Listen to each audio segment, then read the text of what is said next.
All right. Just waiting, making sure that we are well connected. And it looks like we're live everywhere. So, guys, we're going to get into the podcast very, very quickly here. And we're going to be talking about wasting your prime. Wasting your prime. This one is going to be super valuable for a lot of you guys because this is something that as I do this more and more, as I work in this industry for longer, I start realizing that more and more of you guys don't even understand that you're doing it. And so we're going to get into it really quickly. We're actually going to get started right away. If you're tuning in right now, make sure you stick around on the Instagram stream. We're going to stick around and do a little bit of Q&A at the end of the podcast. But yeah, let's get going. We're going to go in 3, 2, 1. Welcome, everybody, to another episode of the Elite Development Podcast, the #1 show for athletes looking to gain an edge on their opponents and build their dream careers in sport. I am your host, Kenny Dussault, and today we are talking about wasting your athletic prime.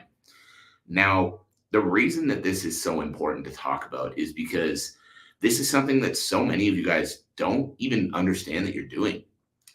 And I see it all the time. Athletes will come to me and they'll do things that like they'll come to me and they'll say things like, I can't start doing strength and conditioning right now because my life's just so busy. I don't have time to fit it in. Or, I would, but like money's really tight right now. So, hiring a coach just like isn't in the cards. Or, I have to do so much skills training that I can't fit the strength and conditioning in on top of, the skill work or anything like that. Or some will tell me things like, well, I'm just an amateur right now. I'll wait to do that until I turn pro.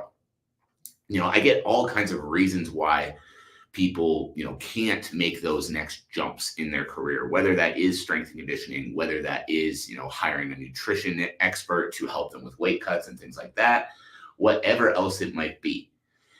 Now, the reason that this is so important, guys, is because a lot of the time when I hear somebody say, as an example, they can't hire a coach, whether that's nutrition, strength and conditioning, whatever, because money's tight.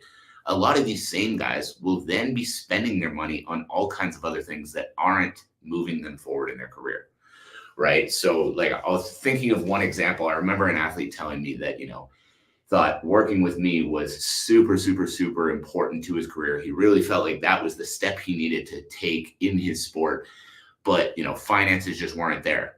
And he couldn't make it work. And don't get me wrong, if that's truly your situation, I get it. Like, I understand not everybody's able to put that towards their career. But then this same athlete a couple weeks later posted pictures from Coachella. I'm going to say that one more time. Said that this is what he really needed for his career. 2 weeks later was posting pictures from Coachella after saying that, no, he couldn't afford to start working with me right now. Now, again, it is what it is. You make your decisions. You got to decide what's important to you or not. But if you have a big goal and you're spending money on a Coachella ticket when you're not spending money on hiring a strength and conditioning coach or a nutritionist or whatever that might be, you got to understand how fucking backwards that is.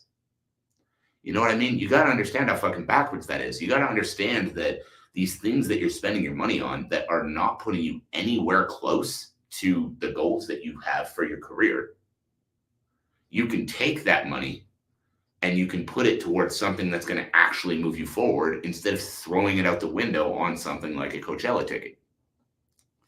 Now, the important thing that you've got to understand about that, and the thing that really resonated true with me with when I had a business coach talking to me about something similar, was he said, if you want a 1% lifestyle, that requires 1% daily action.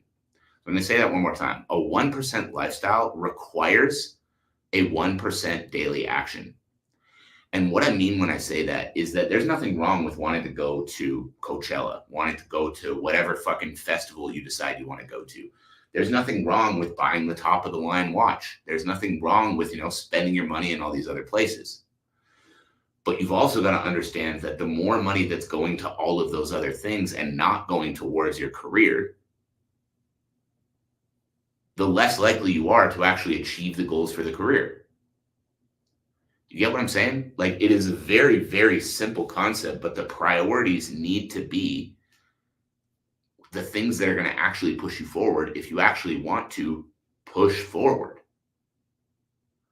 Now, when I say these things, a lot of the reaction that I'll get from a lot of athletes is that, first off, like, oh, we need time to be quote unquote normal people too. Right. Like I have athletes tell me like, oh yeah, like I go on my like couple of weeks, I go out and I do whatever, I kind of go crazy for a few weeks after I compete because like I need the time to be a normal person too. And don't get me wrong, I understand that. I don't think anybody should live the life of a fucking robot. Just wake up, eat, sleep, train 24, like just 24/7, 365, never do anything else. But the main thing you've got to understand is what I just said there, right? A 1% lifestyle requires 1% daily action, which means that, yeah, you should still be able to enjoy your life, but you need to be able to enjoy your life while also pushing yourself forward in your career. And that means, yeah, maybe going out, enjoying yourself, doing a little bit of crazy shit for a couple of days after the fight, but not going so crazy that it then takes you 2 or 3 weeks to get back on track after, right? Go out, do some crazy shit for a couple of days. By like Wednesday, Thursday, cut it off, get back to the normal training cycle. That means that, yeah, there's nothing wrong with, buying the ticket and going to that event that you want to go to, but work that around your ability to stick to the training that you need to stick to in your career, right? There's nothing wrong with having a life, enjoying yourself outside of the sport, but the 1% daily action is what's required. And sometimes that's going to mean sacrificing those little things outside of the sport. Sometimes that's going to mean not going to the event, not staying out late, not going out on the weekend drinking, leaving the party early, all that kind of stuff, because you know that the training is more important. You know that what you've got to do the next day is more important.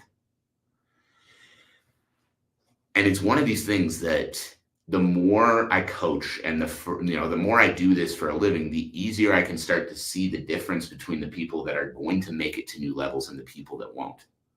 Right? Because number one, I see this in athletes all the time. I remember one athlete in particular that he had a training schedule set out, and usually he trained every evening on Fridays after work.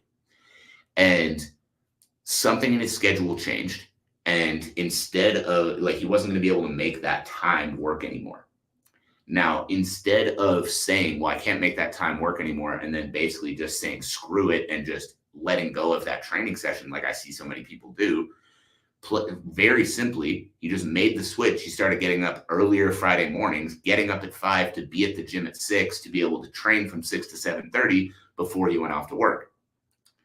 Now, I know that this change doesn't seem like a huge thing, but little things like this are the things that are going to make the difference between you and the people who don't make it to the levels you're trying to get to, right? Because while you're getting up that extra hour early so that you can get your training session in, other people are skipping that training session because, oh, I can't fit it in. And then they're not willing to make that sacrifice and get up a little earlier, right? Now, overall, that's not a huge change. But being willing to make it keeps those training sessions in your schedule and continues to help move you forward, right? So what I want to ask you guys and what I want you guys to think about coming out of this podcast is when you look at the way you're living right now, right? How seriously are you taking your sport? And when I ask that question, the thing I want to really reinforce too is be honest, because if you're not, the only person you're hurting is yourself. Right? You're not doing anything positive doing anything positive for yourself by flexing and saying, no, I'm 10 out of 10 committed. I'm, willing to do anything it takes when you're not. You're not helping yourself, right? So be honest. Is there a time investment that you're not making? Like, for example, what I talked about with that athlete of switching the training sessions, getting up earlier so that he can hit the gym at the time he needs to in the morning. Is there a financial investment that you're not making, whether that's hiring a strength coach, whether that's hiring a nutrition expert, whether that's moving to a different city to be able to access better gyms? Where are the areas that you're falling short? What are the things that you're not doing right now?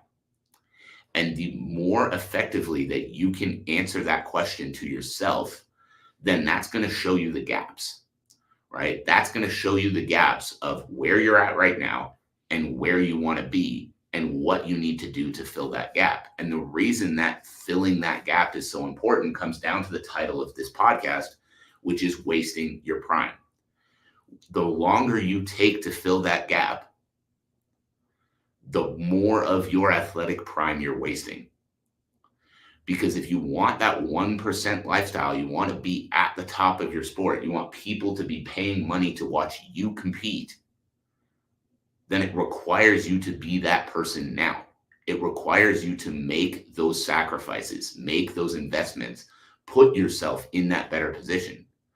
And if you're not willing to do that, wake up a little bit earlier, spend that little bit of money and get uncomfortable, sacrifice the festival ticket, the nights out, all of that stuff, and put that towards bettering your career, then you've got to be honest with yourself that that goal is not that important to you. And that's okay too.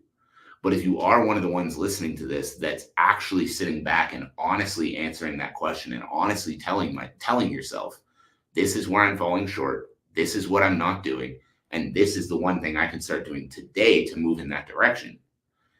Right there, by actually executing on that, whatever that thing is for you, you're putting yourself above the 99%. You're putting yourself into that 1%. Because guys, plain and simple, it has never been easier to be great at something. The bar is so fucking low because so many people are not willing to go above and beyond. So many people aren't willing to wake up a little bit earlier, invest that little bit more money, go to sleep a little bit later, sacrifice the nights out, all those kind of things, that by just executing on whatever it was that came to mind at that point, that is going to put you in that 1%. So guys, I just want to say again, I appreciate you all for tuning in. I hope you got some value out of that. If you did, I would love to know what it is. Drop a comment if you're here live. If you're listening back on the replay, shoot me a message across any of my social media platforms to let me know what you took away. And as always, I appreciate you. I hope you have a great rest of your day, and I will catch you on the next episode.